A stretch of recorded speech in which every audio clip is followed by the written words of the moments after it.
Amat mera ike tesol derat igmerut. Hey all, Dave here. I came across this list of questions when watching a video from YouTube channel Scarlett. She is another atheist content creator, and her channel has a really good mix of content, from answering comments to answering questions for atheists and to responding to people like Matt Slick, and all with a great sense of humor. You'll find a link to her channel in the description. Go check her out and give her a subscribe and some support. This list of questions caught my interest because it doesn't appear to come from an apologist or a Christian website or someone attempting to promote Christianity in general. The questions come from a website called Enlightio, a website that appears to be dedicated to creating lists of questions for various purposes. Other lists are things like 50 questions to ask a British person or 30 questions to ask a graphic designer. There is a huge range covering all kinds of topics, so I thought this one might be interesting to look at and answer. It will be interesting to see the difference in the kinds of questions that get asked and how the questions are framed. It should feel less like a list of gotcha questions. The site itself lists them as questions to start a conversation with atheists about atheism. With there being 56 questions, I'm going to cover them all in different parts, with 10 to 15 questions per part depending on the length of the answers. I haven't actually read through the questions yet, and haven't watched Scarlett's video yet, as I wanted to come at them fresh while doing this video. So let's see how this goes.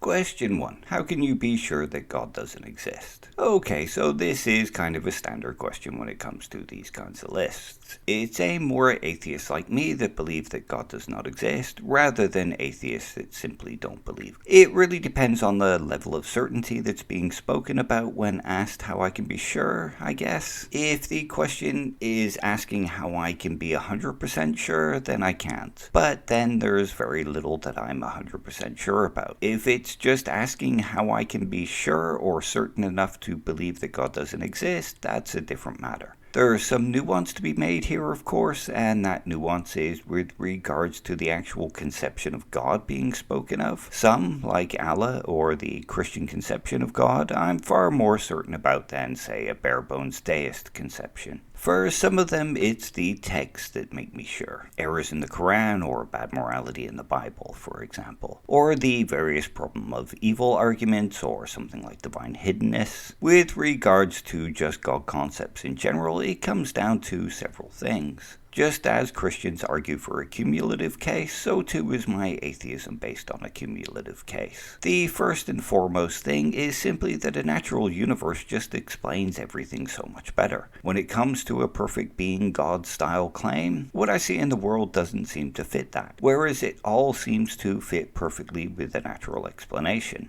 Then there is evidence that many gods have been made up to explain how the universe is, and this seems to be a habit that humans have. Evolutionary psychology also explains the creation of gods, and this fits perfectly under naturalism as well. Naturalism explains the idea of many gods being worshipped through the ages much better than the existence of a monotheistic god does. The evidence, at least as far as I can see, leans far more heavily in favor of a naturalistic explanation for things, and even for the existence of the idea of various gods, than it does in favor of God itself. Sure, there are some questions I cannot answer about the universe and our existence and the way things are, but theism doesn't really answer those questions for me either, unfortunately. Question 2. What do you mean when you say you're an atheist? Well, this one's pretty simple. The way I use the term atheist is that I am someone that affirms atheism and believes atheism to be true, with atheism being the claim or the belief that God does not exist. Though for those about to go mad in my comments arguing that's not what atheism is or that's not how everyone uses atheism, I agree that there are many ways that the term is used. The question is asking what I personally mean, not what I think you should mean.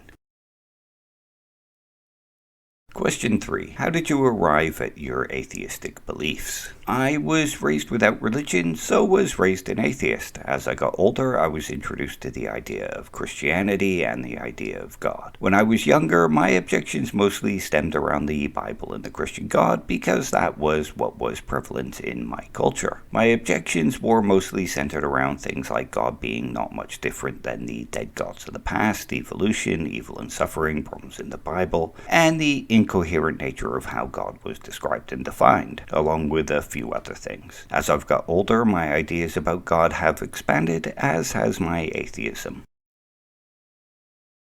Question 4. Do you think there's anything inherently wrong with believing in God? Nope, there's nothing inherently wrong with believing in God. I can understand why people might, and I think there are some reasonable arguments for the existence of God, even if I don't believe them myself. Question 5. Do you believe that believers are ignorant? So this is a more complicated question than it appears. I don't think that believers are ignorant just because they believe in God. There are some very smart believers out there, and many of them a lot smarter than me. But at the same time, there are plenty of ignorant believers out there, and ignorant in many ways. For example, there are a lot of science-denying believers out there, or ignorant of what atheists actually think, or ignorant when it comes to living in a secular society. So I don't think believers are ignorant just because they believe God exists, but there are definitely plenty of ignorant believers out there. Question 6. How do atheists deal with evil and suffering in the world? The answer to this really depends on what is meant here. If the question is asking how atheists explain the evil and suffering in the world, in a problem of evil kind of sense, then the answer is just that it is exactly what we would expect under naturalism. We are a species that has evolved over time in a harsh environment and learned to cooperate and build societies. Humans are not endowed with a morality guiding soul. We are socially constructed beings, and some people are just plain psychopaths. Humans are complex creatures with complex psychologies, and some behave in ways that we consider evil. Suffering happens for many different reasons, like at the hands of others, or due to natural disasters, or problems with resources, and many other complex reasons. But these are all things that are to be expected under naturalism. If the question is asking how we cope with all the suffering or try to make the world a better place, then that really depends on the individual atheist. There are lots of charities that atheists help out, both financially and physically. They may make individual efforts in their communities. They may have discussions online aimed at trying to make the world a better place and that kind of thing. There are lots of atheists and lots of options. Question 7. Where do atheists get their moral compass if they don't believe in God? Like I mentioned in the last question, we are socially constructed beings. Our morals, whether theist or atheist, come from a mix of things relating to our society, our upbringing, our family, our social groups, and even the kind of TV and film that we watch. Some may also go further and look into ideas related to ethics, like utilitarianism and such. So the answer here is they get them from all over the place.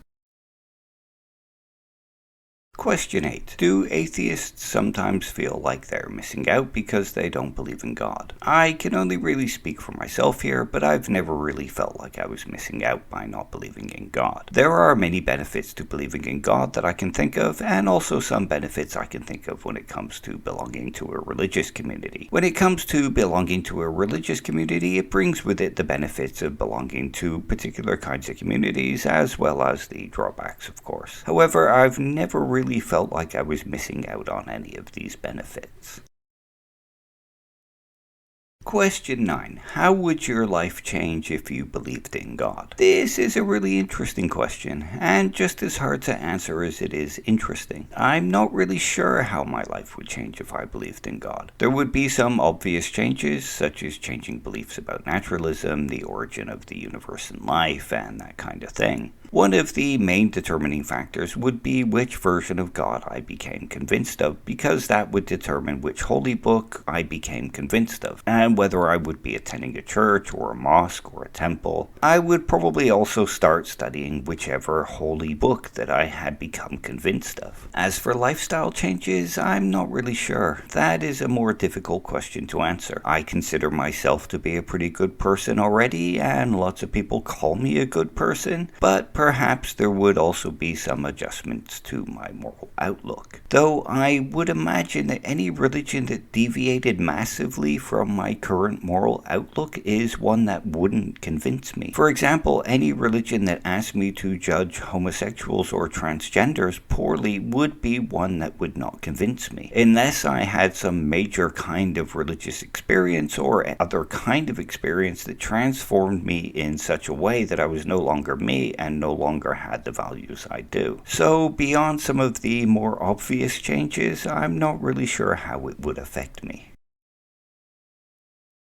Question 10. What do atheists believe happens after death? To me, nothing. I simply cease to be in any way other than existing in people's memories. Hopefully good memories, but I'm only human, so there will probably be some bad ones in there. After all, it's impossible to be liked by everybody, and I'm not really sure I want to be liked by everybody. Sometimes not being liked is what we should hope for with regards to some people, like neo-Nazis or racists, for example. Not only is it okay to not be liked by these people, but it should also be a life goal. To get back to the question though, I believe that life goes on for all those left behind, and for the person that died, they simply cease to be.